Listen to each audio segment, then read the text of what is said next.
Esta es la primera clase de química biológica. Vamos a empezar por estudiar el agua. Si bien el agua es un mineral, no se trata de una molécula orgánica, forma parte muy importante de las estructuras vivas, así que por eso la estudiamos. Una buena pregunta para ver de dónde salieron todos los componentes que vamos a estudiar es cómo se creó la atmósfera y también la corteza terrestre. La atmósfera hace 4.500 millones de años era reductora y ahí se sentaron las condiciones como para que la primer corteza se fuera erosionando y formando roca sedimentaria. Es ahí en la roca sedimentaria en donde se formó el caldo primitivo, donde se crearon las primeras moléculas orgánicas suficientemente complejas como para que se haya formado la vida con el tiempo. El principal proceso de erosión fue el que formó el ciclo del agua, la glaciación, las precipitaciones y toda la escorrentía del agua por los suelos. Los suelos se hicieron cada vez más complejos conforme la vida fue evolucionando, primero en el agua y luego en la tierra, se fue formando una capa mayor de materia orgánica en la superficie del suelo. Podemos decir, como en la figura del comienzo, que el planeta Tierra podría llamarse también planeta agua, porque es la principal característica que se ve desde el espacio. Se ve azul gracias a que está formado en la mayor parte de su superficie por agua. Sin embargo, el agua forma como una piel que recubre toda la cantidad de tierra que está por debajo. Como se ve acá en este gráfico, el agua disponible para uso humano no sería mucha. Esto es importante de aclarar para ver después la huella hídrica. Vamos a comenzar ahora haciendo un repaso de la molécula de agua. Como recordarán, está formada por un átomo de oxígeno y dos de hidrógeno. Los átomos de hidrógeno, como tienen solo un electrón, están formando parte de orbitales esféricos. En cambio, el oxígeno tiene varios orbitales, dos de los cuales son reactivos con los orbitales del átomo de hidrógeno. Con la unión de los tres átomos forman una molécula de forma tetraédrica, como se ve en la figura. La molécula de agua tiene la particularidad de que en los extremos de los orbitales que quedan sueltos del oxígeno hay cargas negativas, y en los extremos en donde los orbitales del oxígeno forman unión covalente con los átomos de hidrógeno, forman cargas positivas. Con un total de 2 cargas positivas y 2 cargas negativas, la molécula es simétrica y forma enlaces entre sí. Los enlaces entre moléculas de agua se llaman puentes de hidrógeno y son más delicados o más lábiles en relación a los enlaces covalentes que forman parte de la molécula.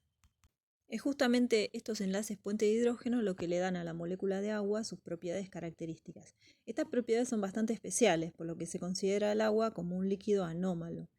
Anómalo a diferencia de común, porque el agua es muy común en la Tierra, pero sin embargo tiene características que la hacen especial comparada con otros líquidos.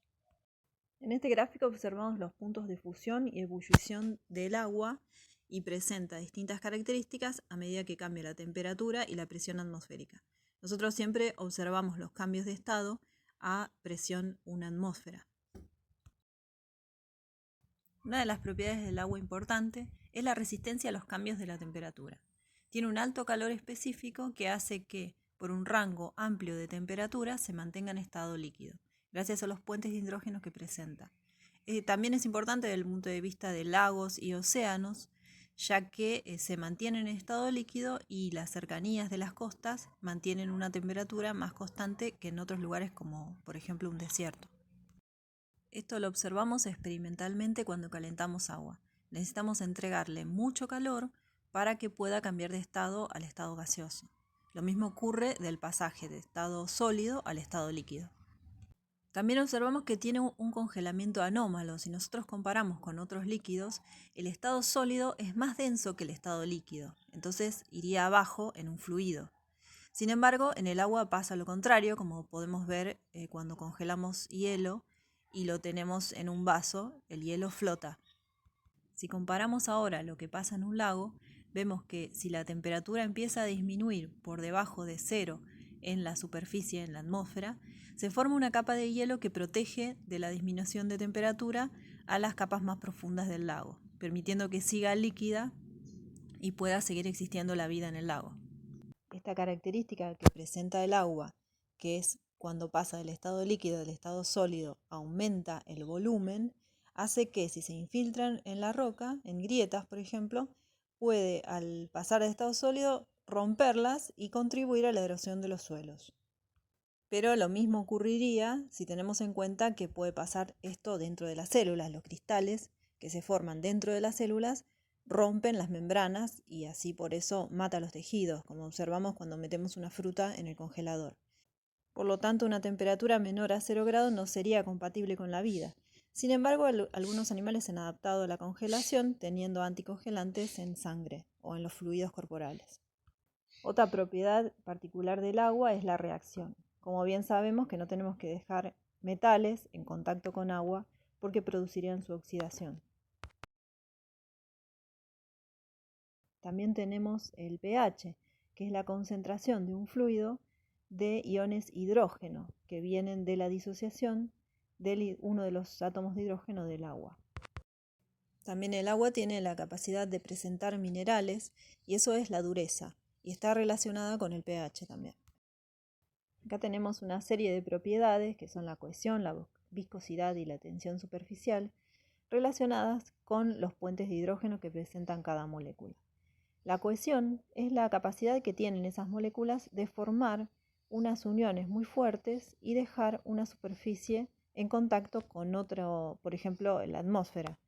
Y eso permite, por ejemplo, que un insecto pueda caminar sobre la misma sin romperla y meterse dentro del agua. Podemos hacer una prueba para ver la tensión superficial y es en un plato con agua en donde flotan partículas, romper la tensión superficial con una gotita de detergente en el dedo.